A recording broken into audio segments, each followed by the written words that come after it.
She was just holding a bucket in front of me. I'm just throwing up everywhere. That moment, I pretty much was like, okay, this is the end of the road for me. I can't believe I came to Mexico to die.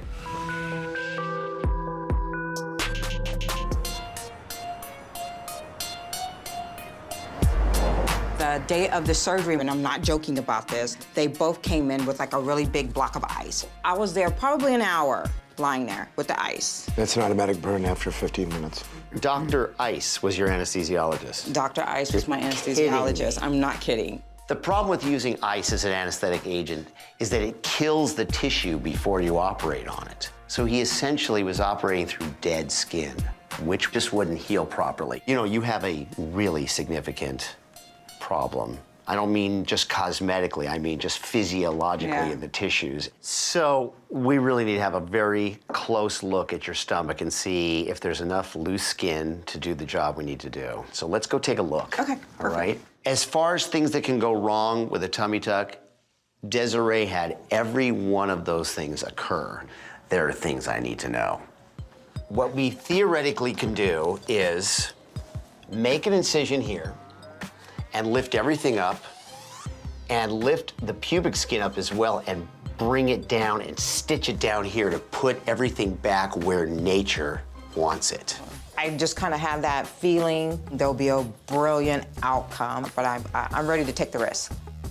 And fingers crossed that this heals beautifully, okay? So, and you're gonna get the fat from the back, right? Oh, yeah. Perfect. My name is Albert. I am 29 years old, and I am from Modesto, California. And I am literally missing my left pec. As a bodybuilder, it sucks, actually. As a child, I was always a happy person and everything. I have a very close family, and I thought I was normal. But in high school, I think it was sophomore year, I took a weight training class and just developed a love for it, and it's kind of like a high. Like, I love to be in the gym, I love lifting weights, and that's when I started noticing that my right side was growing muscle, and then my left side wasn't catching up at all. My mom had taken me to the doctor just to see exactly what was going on, and the doctor told me that I had Pullum syndrome, and it's a rare case of when males develop just one side of their chest. And so I've seen pictures of other guys, and they actually had pec implants, and that's actually when I really started doing my research on this. At that time, my aunt had mentioned that there was a doctor in Mexico. He had done work on another relative, breast implants, and she said he was a really great doctor, and then I was really anxious just to get it done, and it was gonna be like maybe half the cost. And once we got there, he said it'd be $3 grand, and then everything would be good and whatnot. So I was just like, okay, let's do this. They started like putting some drugs in me and whatnot, and I instantly fell asleep.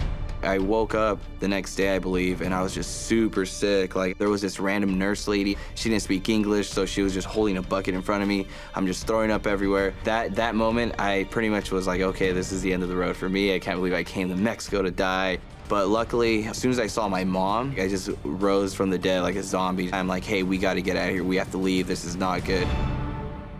As soon as we got back, we rushed to the hospital. I went and saw a doctor, and he obviously had no idea what was in there. So he said that my body was rejecting it. So he was like, okay, we definitely need to get that out as soon as we can. And he was able actually to do a really good job.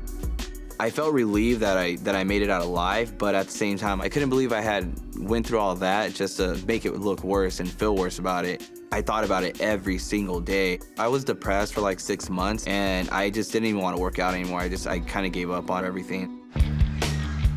So what are we gonna hit? Let's do chest and shoulders today. Might as well. After about 10 months, I met Jessica. That's when I started working out again. How I hated the gym 2 years ago. 2 years of hard work.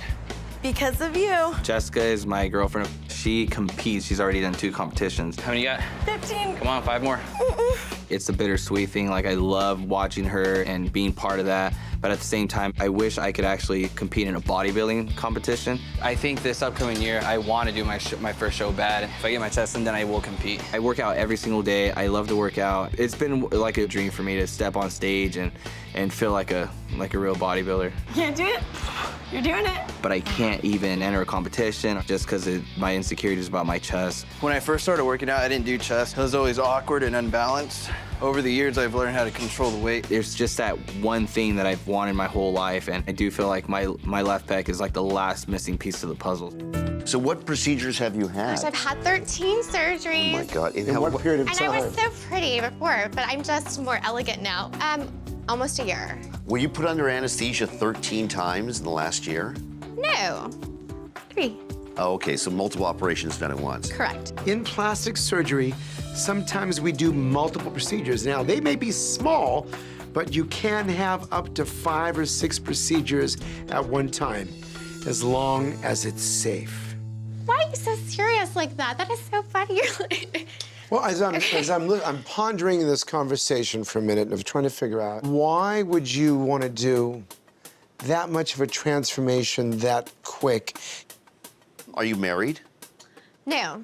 You're single. I was married for like 10 years, but Oh, really? no, I'm single. How long after you broke up did you start having these surgeries? Oh, like 4 to 5 months. It is very common for people after a traumatic event or a breakup to come in and want to have plastic surgery. But you have to be very careful in those individuals that they're doing it for the right reasons and that they don't have unrealistic expectations. That can be a real red flag. So Dr. Dubrow and I know a little bit Okay. from your history that you had 1 rhinoplasty. I've had 1. They told me I was gonna be under twilight. I was awake the whole time. Oh, boy. When someone's put under twilight sleep, that means they're breathing on their own, and they're giving them a little bit of medicine in their IV, and they just kind of go. However, with me and the type of cases that we do, they're long procedures, and that's why we like a full general anesthesia. You don't remember hearing him going like tap, tap, tap, tap? I remember like, all of that. He was like up in my fracturing your gives nasal me the bones chills. and like that. whatever he was doing in there, like I remember I was the whole thing. If you don't give them the right amnestic medication, which makes you forget everything, you're gonna remember everything, especially like when they're breaking your nose and they're fracturing your bones. Waking up in the middle of a surgery gives you a post-traumatic stress disorder a lot of times, Yeah. and it can make you forever be afraid of ever having surgery again or anything associated with the medical system. I do have that. Yeah. Yes. You know, as a doctor, we stand up and do the Hippocratic Oath. I will do no harm. Your doctor did you harm. The next step for us to do is examine your nose and see what we can do. Okay, perfect. Sarcoidosis is an autoimmune disease kind of similar to lupus. For me, it affects my skin. I was 19 years old when my mom started noticing that around my eyes, you could see that it was a little bit puffy, a little bit swollen, and I did a lot of blood tests, but the doctors did not know what was going on. And by 2012, my face started leaning. And it just kept going. I was just like, are you gonna stop? Come on now. And it just ended up being like this, where I have hollowed cheeks. It wasn't until 2015 that a doctor finally figured out that I had sarcoidosis. I had an emotional breakdown. It was really tough. I started going to the doctors, and I've done everything from derma rolling, putting collagen creams on my face. Nothing's happening. I have my angles down packed when it comes to selfies, don't get me wrong.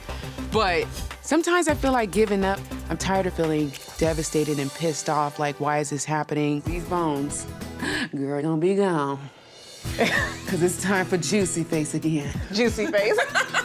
Kofa. Hi. How are you? Hi. Good to How you see doing, you. young lady? So this is my anesthesiologist, Dr. Mest. He's the world's specialist in this facial filling process for you. I mean, he's the guy who got the stuff FDA approved, okay? I'm excited. I'm super excited to help you out. Living with sarcoidosis is very challenging. My face is skin and bones. So I'm just curious to see what I'm gonna look like. So, Kofa, what's nice about this, you have some immediate filling with the hyaluronic acids, and then the long-term, basically your body producing your own collagen from Sculptra. Injecting Kofa, we can definitely feel the damage that the sarcoidosis has done. Usually when you put in a needle and inject, the needle goes back and forth real easy. However, with Kofa, the needle is not flexible, and there's a lot of ridges on the cheek. These are all signs of some inflammatory process that has occurred in Kofa's face. Smile for me.